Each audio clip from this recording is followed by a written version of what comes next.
بسم اللہ الرحمن الرحیم۔ آج میں آپ کے سامنے حیا کے حوالے سے گفتگو کروں گا۔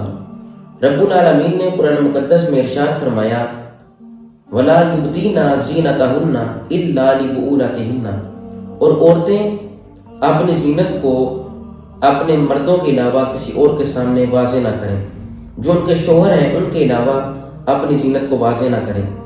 حیا کا معنی ہے سنجیدگی، اور اس کا دوسرا معنی ہے وقار، یعنی حیا جس کے اندر ہو وہ بندہ سنجیدہ بھی ہوتا ہے اور وہ بندہ باوقار بھی ہوتا ہے۔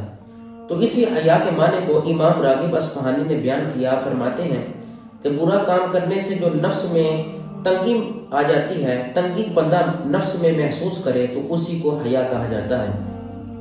حضرت ام سلمہ رضی اللہ تعالیٰ عنہ آپ بیان فرماتی ہیں کہ میں اور حضرت میمونہ رضی اللہ تعالیٰ عنہ بارگاہ رسالت میں حاضر ہوئی، اور اسی وقت حضرت ابن ام مکتوم آپ بھی آ گئے۔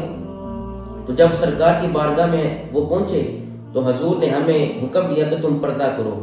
تو حضرت ام سلمہ رضی اللہ تعالیٰ عنہ عرض کرنے لگی وہ تو نبینہ ہے۔